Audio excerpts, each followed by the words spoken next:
Hola a todos y todas. Aquí nos encontramos en otra clase de procesos socioculturales americanos.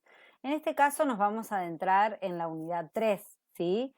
Ya finalizamos, ¿sí? Con todo lo que fue el proceso de poblamiento, o damos por sentado que por más que continúen distintos el proceso de poblamiento, ya tenemos poblaciones viviendo en el territorio americano.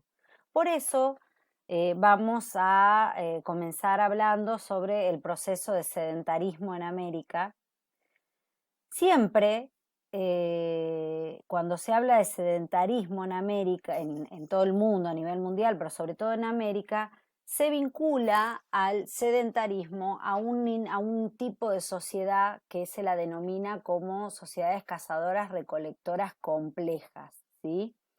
Y aquí hace alusión este término de complejo cuando estamos hablando de sociedades que tienen una economía extractiva, ¿sí? Se refiere a que algunas personas realizan trabajos para otros bajo la dirección de alguien fuera de su grupo de parentesco. O sea que habría complejidad cuando en una banda de cazadores-recolectores alguien trabaja o junta comida, por así decirlo, o junta recursos, bienes, para alguien que no forma parte de su grupo de parentesco, de su familia, sino que es para alguien más. Algunas personas poseen una jerarquía mayor desde el nacimiento, ¿sí? Todos los grupos humanos, todas las sociedades, ¿sí? Hasta cuando nos reunimos con amigos, siempre hay un líder, ¿sí? Siempre hay alguien que toma las decisiones. Pero eso no implica que haya complejidad en ese grupo, ¿sí? Todas las bandas de cazadoras recolectoras tienen líderes, pero esos líderes suelen ser temporales y su liderazgo suele estar vinculado a algún poder o alguna característica que tengan, el mejor cazador, el chamán, el más anciano, ¿sí?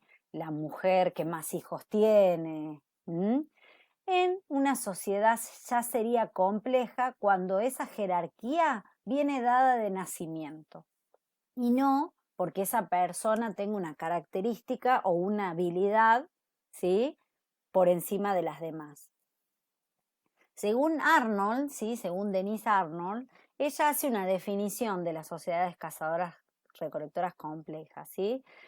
Hace una definición básica de complejidad que no debería unirse a las actividades específicas. O sea, ella dice una sociedad cazadora-recolectora no va a ser compleja porque sea sedentaria, no va a ser compleja porque hagan una casa especializada, no van a ser complejas porque construyan monumentos, ¿sí? Sino de que la complejidad va a estar radicada en esto, ¿sí? Si la jerarquía viene dada de nacimiento y si hay un liderazgo, gente que ejerce el control por aquellos que están por fuera de su grupo de parentesco. Para hablar ya de los inicios de la vida sedentaria en Sudamérica, ustedes en la bibliografía tienen un texto de Tom Dillehay, ¿sí?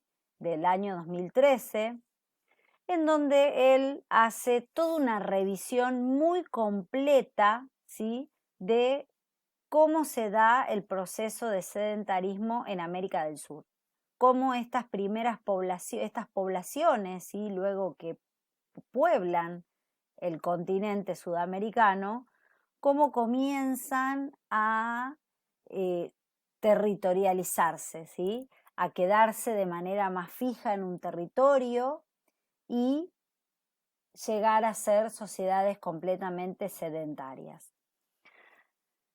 Primeramente, Dillehay observa una dificultad para abordar el concepto de sedentarismo y de complejidad social emergente en América del Sur, ya que ve de que cada investigador que trabaja con estas temáticas tiene su propia definición de sedentarismo y su propia definición de complejidad.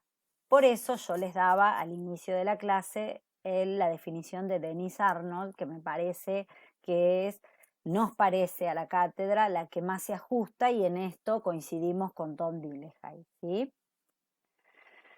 ¿Qué ve Dillehay? Que la mayoría de los estudios presuponen la existencia de sedentarismo a partir de la presencia de las siguientes características, ¿sí? O sea, de que se encuentren sitios funerarios con una gran cantidad de entierros, estamos hablando de cementerios, o basurales de gran potencia, de gran extensión, o que los sitios se ubiquen en una zona donde hay recursos abundantes, ¿sí? Como puede ser en la margen de un río o en un valle muy fértil, próximo a un bosque. Cuando hay evidencias de cultivo, ¿sí? De que son sociedades que comienzan a transitar con prácticas de cultivo. No necesariamente puede haber domesticación, pero sí que estén cultivando plantas. Cuando hay construcciones de vivienda con agujeros de poste en aquellos lugares en donde no se construye con piedra, o muros con base de piedra alineados, o en donde hay grandes fogones interiores dentro de las residencias, porque nos estaría hablando de una ocupación larga y continuada de ese sitio. Y por último, Dillehay nos va a hablar sobre el uso de cantidades crecientes de implementos de piedra pulida para procesar plantas. Los famosos morteros con anas, ¿sí? Los morteros de piedra. ¿Por qué? ¿Por qué es importante esto? Porque la mayoría de estos instrumentos de piedra, ¿sí? De piedra pulida para procesar plantas, son de gran tamaño y es imposible que una banda nómada los pueda trasladar con ellos, ¿sí? Los estudios de sedentarismo en América del Sur para Dillehay carecen de un paradigma único y coherente. ¿Qué quiere decir con esto? Que cada investigador o cada equipo tiene su marco teórico, su corriente de pensamiento, ¿sí? Y Tom Dillehay, si bien es un investigador copado, por así decirlo, un investigador interesante, ya lo vimos, él trabaja en el sitio de Monteverde y se opuso a la Academia Norteamericana, no deja de ser un tanto positivista y evolucionista. Entonces él necesita un paradigma único para construir una única teoría o un único modelo de sedentarismo, ¿sí? Pero más allá de eso, él trata de unificar toda la evidencia que hay para América del Sur. Él propone su definición del concepto de sedentarismo, y esto es muy importante que lo tengan presente. Él habla de que existen distintos componentes del sedentarismo, los cuales se pueden dividir a partir de su función y ocupación espacial, tales como el sedentarismo funerario, el sedentarismo ceremonial y el sedentarismo ocupacional o doméstico. Estos tipos de sitios están separados en el espacio. Sin embargo, se relacionan funcionalmente y en su conjunto, o sea, cuando una sociedad, cuando un grupo social presenta estos tres tipos de sedentarismo: cementerios con el sedentarismo funerario, sitios rituales, ¿sí? Que pueden ser lugares con arte rupestres, monolitos, cuevas, salamancas, ¿sí? El sedentarismo ceremonial y el sedentarismo ocupacional, que ya estaríamos hablando de construcciones de viviendas construidas con materiales no perecederos. Estaríamos frente a un sedentarismo inclusivo, ¿sí? Sería una sociedad completamente sedentaria. También Dillehay habla de un tipo de sedentarismo excluyente. ¿Qué sería esto? Cuando no están presentes los tres tipos de sedentarismo. Con que haya uno de estos tipos podemos hablar de una sociedad sedentaria, pero es un sedentarismo excluyente, donde no es total, ¿sí? Muchos sitios pueden reflejar el sedentarismo en sus patrones ceremoniales y de entierro, pero no necesariamente en sus patrones ocupacionales, que es lo que pasa y pasó por mucho tiempo con los grupos ranqueles, ¿sí?, de nuestra Pampa y Patagonia. Los cementerios y los sitios ceremoniales son siempre los mismos. Los cementerios ranqueles tienen cientos y cientos de años de ocupación de los mismos grupos que volvían y enterraban a sus muertos ahí. Pero ellos no vivían de manera permanente todo el año en el mismo lugar, sino que iban rotando dentro de un mismo territorio, pero tenían ocupaciones de verano, de invierno, etc. Bueno, un caso clásico de sedentarismo funerario, que es el de los cementerios, lo tenemos con los grupos de la denominada cultura chinchorro, ¿sí?, para la costa sur de Perú y la costa norte de Chile. Estamos hablando ya de unos 7.000 años antes del presente, ¿sí? Estas sociedades eran altamente nómadas, ¿sí?, se trasladaban en toda la costa, eran sociedades recolectoras marítimas, ¿sí?, que aprovechaban los recursos marítimos, eran buzos, ¿sí?, buceaban a grandes profundidades para recolectar bivalvos, moluscos y demás.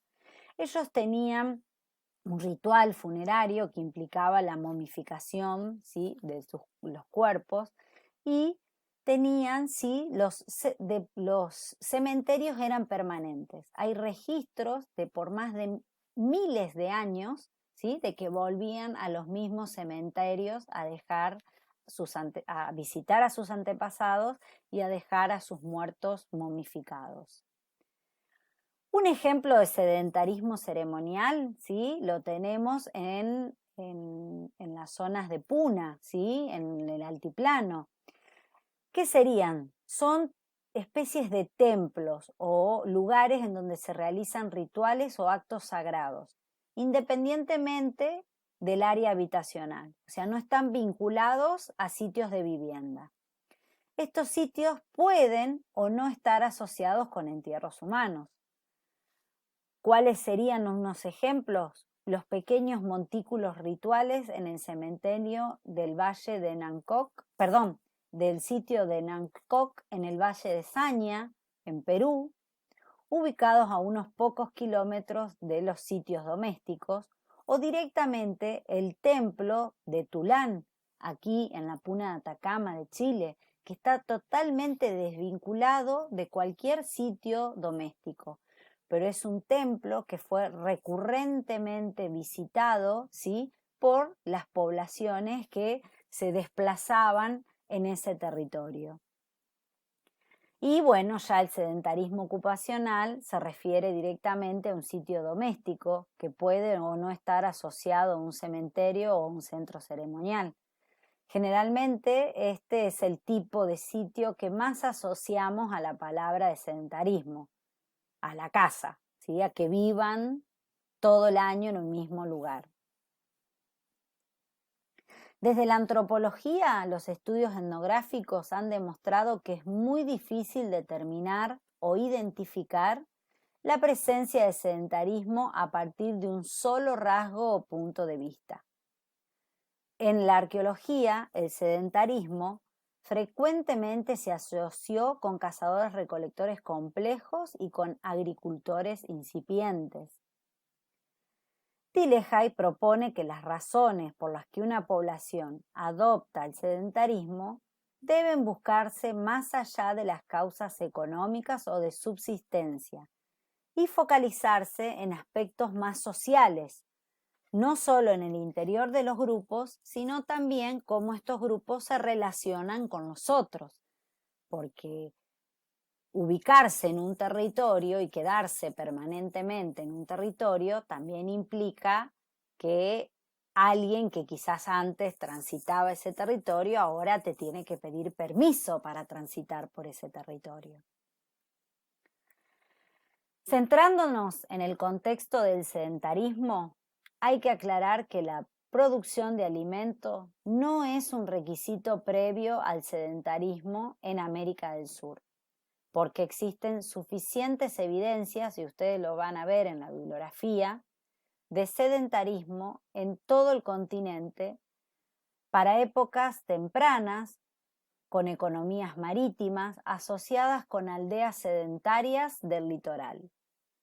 Otros estilos de vida sedentarios pudieron haber sido logrados por recolectores intensivos y por cazadores de camélidos de las altas sierras andinas, ¿sí? Como el caso del templo de Tulán, y en las pampas del cono sur, o por pescadores que explotaban ambientes fluviales y humedales del Amazonas o del Pantanal del Brasil.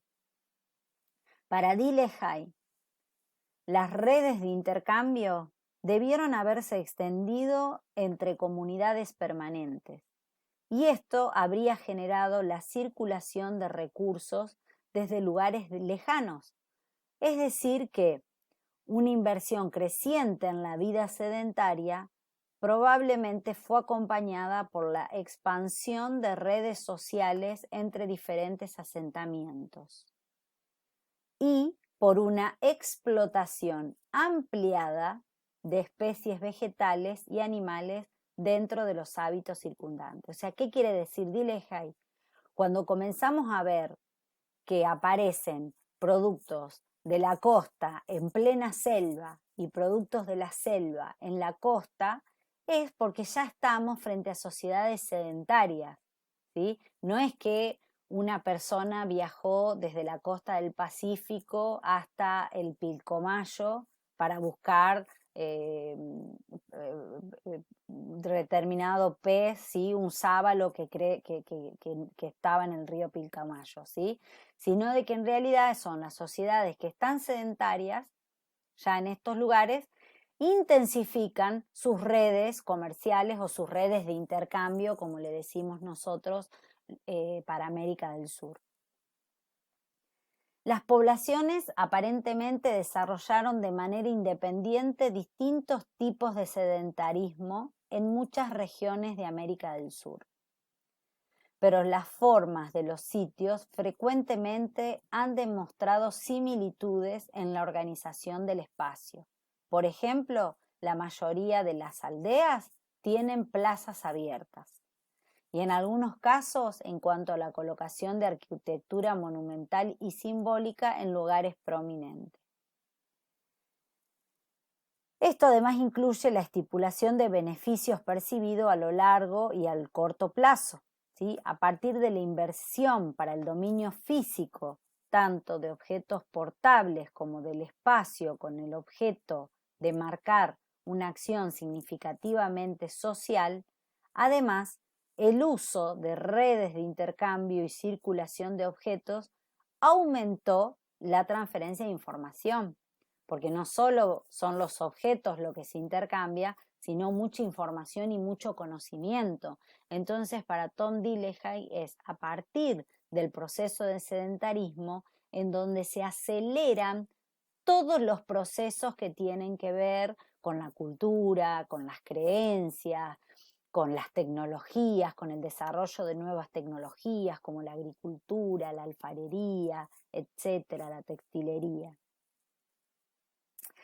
En el texto ustedes van a encontrar la revisión de casos que hace Tom Dillehay, ¿sí? Para América del Sur, que son para distintas regiones, ¿sí? Para el área andina, para el Circon Titicaca, ¿sí?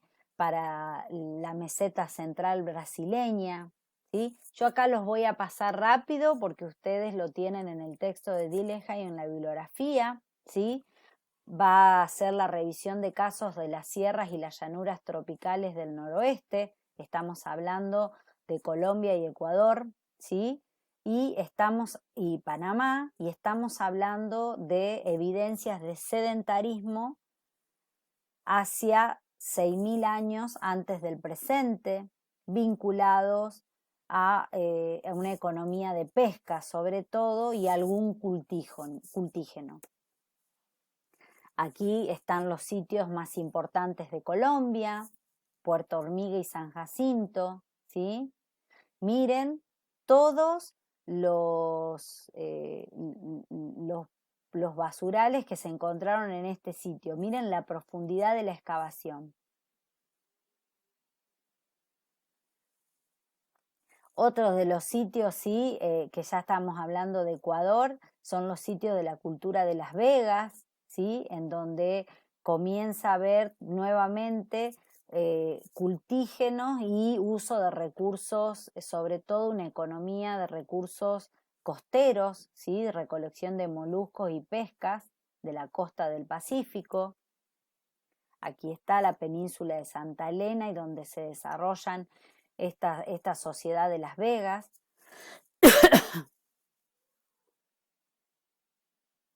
Que luego va a devenir en la cultura Valdivia y en el primer centro ceremonial de todo el continente americano. Aquí hay un ejemplo de cómo fueron estas primeras casitas, ¿sí? De la cultura Valdivia. Lo que encuentran los investigadores son las huellas de poste, ¿sí? Las huellas de los postes en la planta del sitio.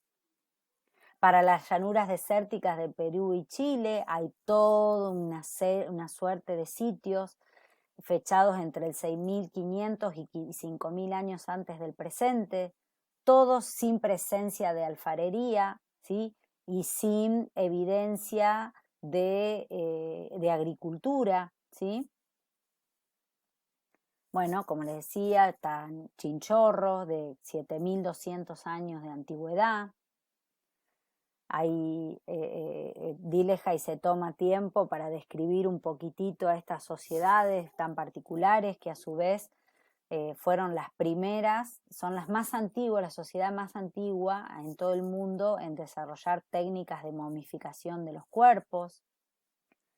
Para la Sierra Central y Sur Central de los Andes, sí tenemos, el sedentarismo está vinculado a una domesticación temprana de camélidos, ¿sí? A una altura entre los 3.500 y 4.900 metros sobre el nivel del mar, lo que nosotros aquí conocemos como la Puna, en Argentina. Para esto tenemos el sitio de Tulán y el sitio de Asana, en Perú, que son centros ceremoniales vinculadas a poblaciones pastoras que ya tenían llamas o alpacas para Perú.